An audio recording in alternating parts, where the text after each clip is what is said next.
99문의 질문은 이것입니다. 십계명을 올바르게 깨닫기 위하여 지켜야 할 준칙이 무엇입니까? 사망입니다. 십계명을 올바르게 깨닫기 위해서는 다음의 준칙을 지켜야 합니다. 3. 여러 가지 점에서 동일한 것이 여러 계명에서 요구되거나 금지됩니다. 4.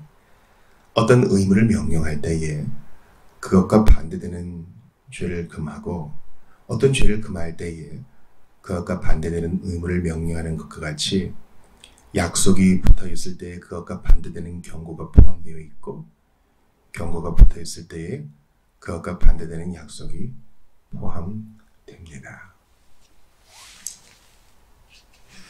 우리는 지난 시간에 십계명을 올바로 깨닫기 위해서는 지켜야 할 준칙 이제 두 가지를 봤죠. 그것은 십계명이 우리에게 요구하는 것이 바로 우리의 전인에 해당되는 것이다 라는 것입니다. 심지어 몸짓, 지정의, 동기까지 요구한다는 것을 봤습니다. 물론 그 이전에 하나님이 우리에게 요구하시는 도덕법이 십계명이 요약되어 있고 또 예수님이 정리해 주신 것도 보긴 봤죠.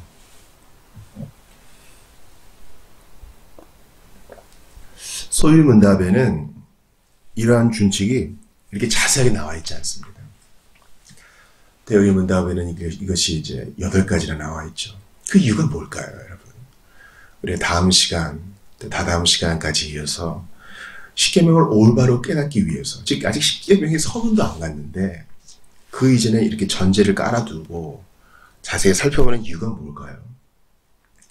그때나 지금이나 이 대의문답이 작성된 17세기나 또 오늘을 사는 21세기의 우리나 십계명에 대한 오해가 만연하기 때문입니다. 도덕법에 대한 흐릿한 이해들이 만연하기 때문입니다. 하나님의 율법과 복음을 올바로 구분하지 못하고 율법의 3가지 용도를 이해하지 못하여 잘못 해석하는 일들이 있기 때문에 이렇게 설명을 하는 것입니다. 우리 다시 한번 큰 그림부터 살펴보기로 하죠. 율법은 3가지 용도가 있다 그랬죠. 첫 번째, 거울로서의 기능. 우리가 얼마나 죄인인지 보고 깨달아 할 수 있는 초등교사와 같은 역할을 하죠. 거울로서의 기능. 두 번째는 울타리의 기능. 어떤 사람이 어떠한 범위 이상으로 죄를 짓지 못하도록 가이드라인을 정해주는 겁니다. 이건 뭐 시민사회나 나라의 법률 같은 것에 포함되어 있겠죠. 세 번째는 신자가 어떻게 주님을 영원롭게 해야 되는지 알려주는 준칙으로서의 기능이 있습니다. 십계명은 신자에게 주어진 것입니다.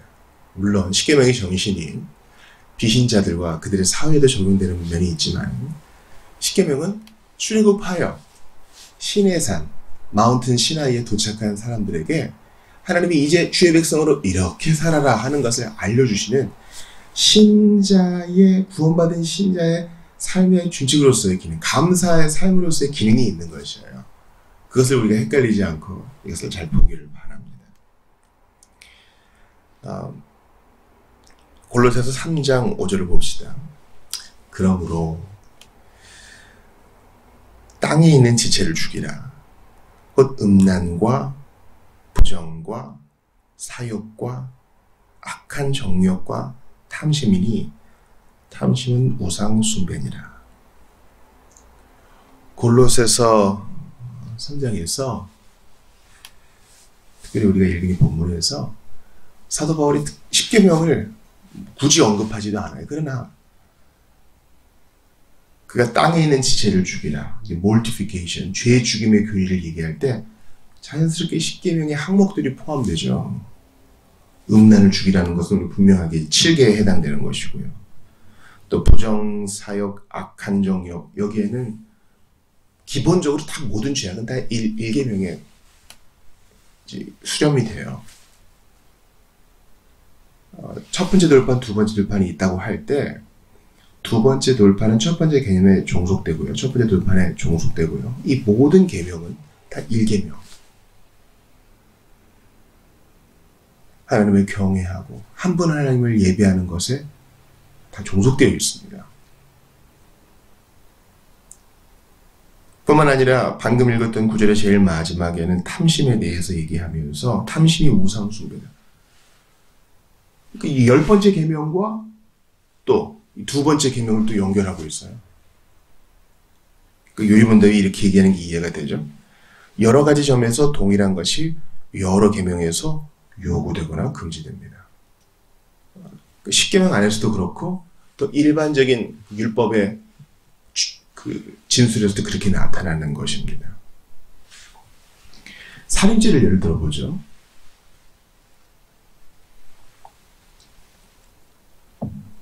내가 법정에 증인으로 등단을 했습니다.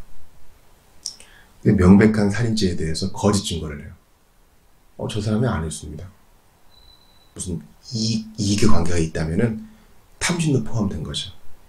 즉 그 사람은 거짓 증거하지 말지니라와 살인하지 말지니라와 탐욕을 품지 말라 모든 것을 어긴 것이고 그것은 한 하나님께 대한 죄니까 여러 계명이 서로 복합적으로 적용된 죄책에 놓이는 거죠.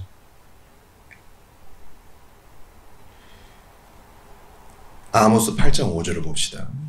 너희가 이르기를 월삭이 언제 지나서 우리가 곡식을 팔며 안식일이 언제 지나서 우리가 밀을 내게 할고 에바를 작게 하고 세계를 크게 하여 거짓 저울로 속이며.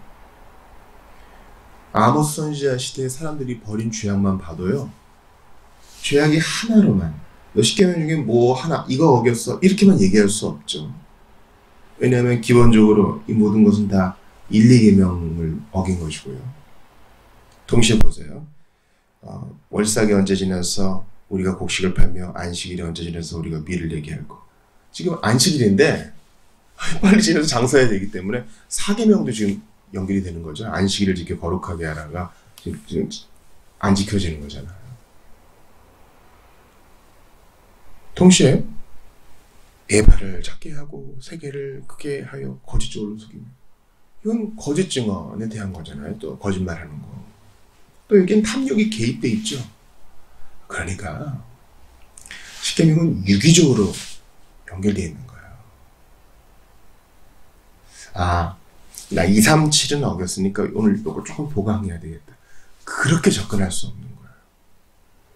예수님이 십계명을 도덕법의 유형인 십계명을 또 요약해 주실 때 하나님 사랑과 이웃 사랑으로 또 정리하시면서 거기다 마음을 결부시키신 이유가 여기 있어요. 다 연결되어 있어요. 한 동기, 한 마음의 샘에서 솟아나는 것이기 때문에 하나가 어긋나면 다 어긋나는 거예요.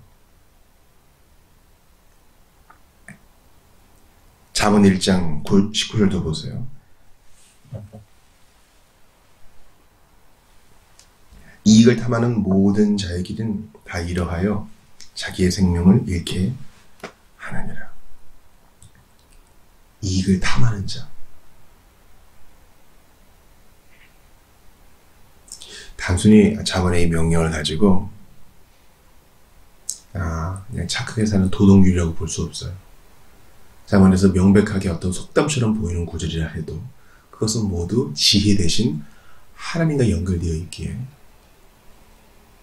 잠언 1장 19절에서 말하는 그 이익을 탐하는 것은 기본적으로 지혜 대신 하나님을 예배하지 않는 것, 1계명과 관련되어 있는 것입니다. 이렇게 여러 가지 계명이 겹친 이유가 무엇입니까? 우리 삶의 복잡성 때문입니다. 우리 삶이 유기적이죠. 나비 효과라고 아시잖아요. 저 먼 대륙에서의 나비 날갯짓이 어느 한 곳에서 태풍이나 해일로 올 수 있다. 다 연결되어 있는 것입니다. 우리 몸도 마찬가지입니다. 그러므로 우리가 조심해야 될 게 뭐예요? 이것을 항목으로 만들어서 이것은 지켰고 이것은 못 지켰으니 이렇게 하자. 기계적으로 접근해서는 안 되죠. 실제로 이렇게 하는 사람들이 있었어요. 목록을 만들어 놓고 체크하면서 그게 어떤 면에서는 도움이 될 수 있어요. 그러나 기본적으로 마음의 문제, 동기의 문제를 해결하지 않는 한 이러한 목록들은 끝도 없이 우리를 괴롭게 할 것입니다. 기억하세요. 예수 믿는 삶은요, 조금씩 더 착해지고 조금씩 더 의무의 목록을 늘려가는, 잘했죠? 이게 자랑하는 삶이 아닙니다. 우리의 마음을 새롭게 함으로 진리를 분별하여 나아가는 삶이지, 나 이거는 지켰어요, 저거는 부족해요, 이나마 했어요, 바리새인과 같은, 예수님께 꾸중받은 바리새인과 같은 삶이 아닙니다. 디모데전서 6장 10절을 봅시다. 돈을 사랑함이 일만하게 뿌리가 되나니 이것을 탐내는 자들은 미혹을 받아 믿음에서 떠나 많은 근심으로써 자기를 찔렀도다. 신약의 면면에 십계명의 정신이 구현되어 있는 것을 볼 수 있어요. 로마서에서도 바울이 얘기하죠. 내가 율법을 알지 못할 때는 죄가 더하지 않았다, 이런 얘기하면서 탐심 얘기를 하잖아요. 그러니까 바울도 상당 부분 십계명에 근거하여 복음을 진술하고 있는 거예요. 그러니까 이 복음이 복음 되려면 하나님의 복이 무엇인지 먼저 진술을 해야 합니다. 디모데전서에서도 마찬가지죠. 돈을 사랑하면 일만하게 뿌리가 되나니. 목사님 아까 하신 말이랑 좀 안 맞는데요? 아까는 일계명과 다 관련있다 그랬잖아요. 맞아요. 돈을 사랑한다는 것은 뭐예요? 하나님을 사랑하지 않는다는 거죠. 우리의 최고의 사랑, 최고의 헌신, 최고의 애정, 최고의 충성을 하나님 한 분께만 드리는 것이 일계명이고, 그것이 십계명과 다 관련되어 있으며, 예수님이 알려주신 그 도덕법의 요약과 정수와 율법과 선지자의 강령에 다 포함되어 있는데, 그걸 다 제쳐버리고 돈을 앞에 쭉 두니까 이게 일만하게 뿌리 아니겠어요? 거기서부터 다 흘러나오겠죠. 돈을 사랑하기 때문에 안식일을 어기는 것은 물론이고, 돈을 사랑하기 때문에 거짓말하는 것은 물론이고, 돈을 사랑하기 때문에 부모도 내다버리는 것은 물론이고, 돈을 사랑하기 때문에 간음 같은 건 아무것도 아니야 생각하는 거죠. 그래서 돈을 사랑하여 탐욕의 노예가 되면 미혹을 받아 믿음에서 떠나 많은 근심으로 자기를 찌르게 된다. 여러분, 돈 많은 게 다 좋은 게 아니에요. 여러분, 돈 한번 많아보고 싶죠? 그렇게 얘기하시는 분들 좀 많이 들었어요. 나 돈 때문에 책임도 많아지고 그렇다는데, 그래도 많아져 보고 싶어요. 우리는 다른 사람의 입장을 완전히 이해 못해요. 우리가 어떤 사람의 그 일부만 보고 그걸 좋아하고 이게 생각하고 전체를 다 좋다고 생각하는 오류에 빠지는데, 그렇지 않아요. 우리는 하나님이 두신 그 섭리의 현재 상황에 만족할 줄 알아야 됩니다. 자, 어떤 사람이 있다고 생각해 봅시다. 부모님이 너 어디 좀 갔다 오느라, 이번 주 일요일에 어디 좀 대신 결혼식에 참석해서 부조 좀 내고 인사도 좀 하고 오느라. 근데 그때가 주일이에요. 근데 그 사람이 이렇게 항변할 수 있겠습니까? 부모에게 순종하라 그랬지 않습니까?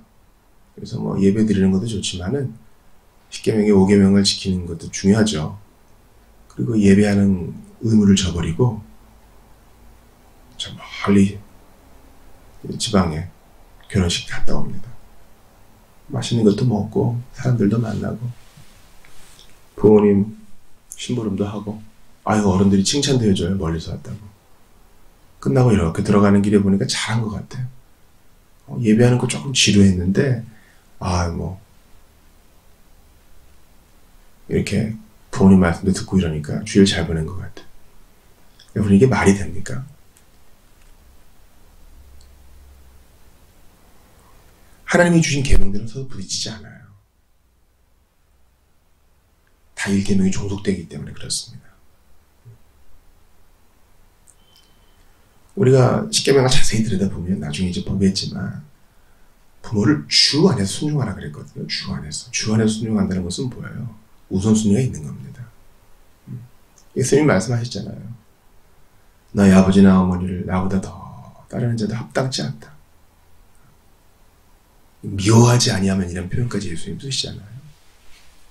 그러니까 기억하세요. 십계명은 해석이 필요한 거예요. 도덕법의 시행은 해석이 필요한 거예요. 이게 윤리의 문제라고도 관련되기 때문에 복잡한 면이 있어요.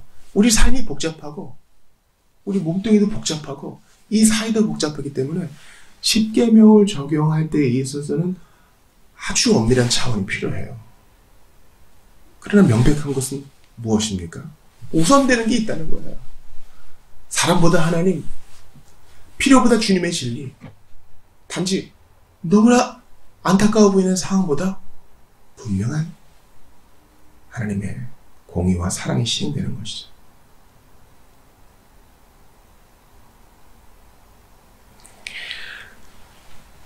십계명에는 저주와 약속이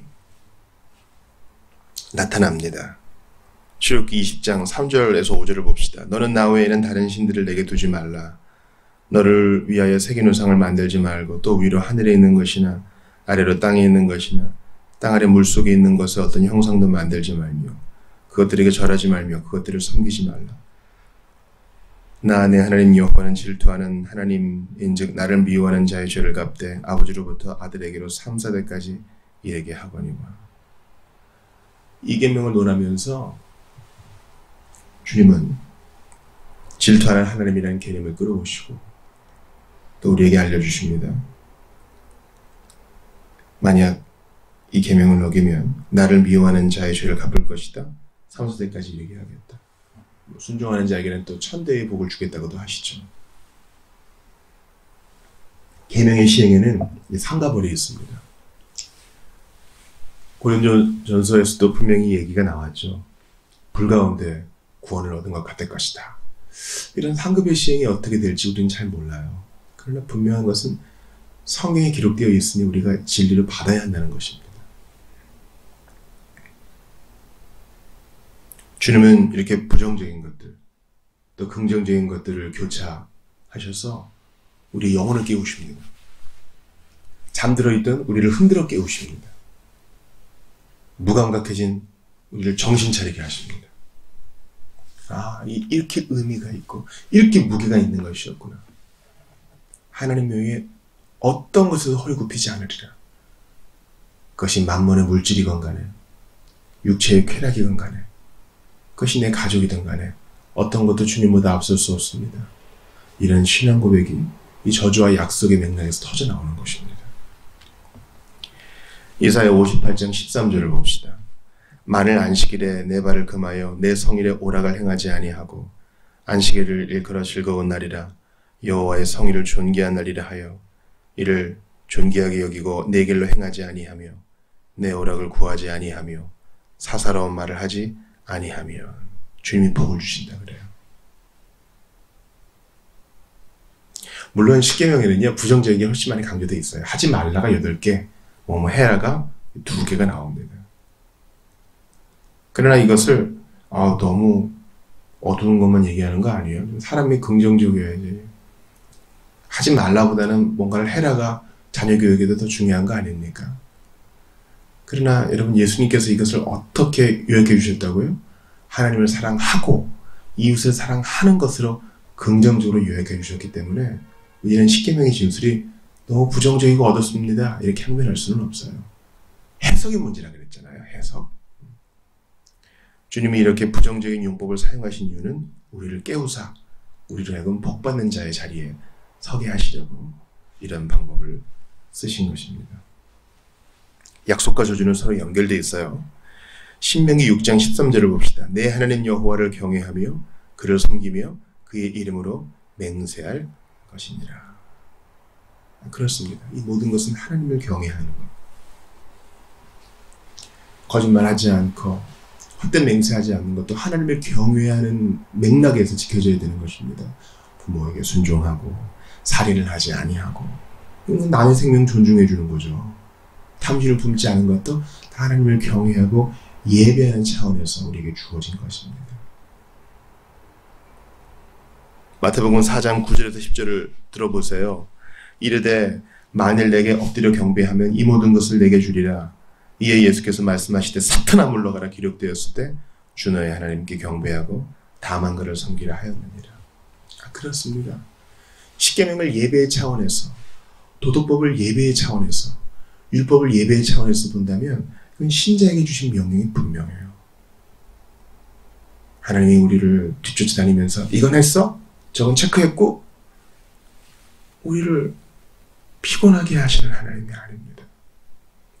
하나님을 예배하고 다만 그를 섬기는 것이 우리의 가장 큰 복이기에 주님은 이 맥락 하에서 하나씩 둘씩 금할 것은 금하고 행할 것은 행하게 하셔요. 예배의 차원에서. 하나님의 최고로 예배 받으실 때 우리가 최고로 즐거워하게 되는 겁니다. 예수 믿는 것은 모두 하지 말고 모두 하지 말라고가 아닙니다. 하나님을 예배하는 것에 다 포함돼요. 그래서 내가 절제하고 무언가를 행할 때 주의를 다 지켜야 돼. 이렇게 당위만 제시하지 말고요. 왜 그래야 되는가? 그러한 맥락에서 보시면 이게 우리에게 복 주시려고 하는 거구나. 이게 결국은 하나였구나 라는 걸 알게 됩니다.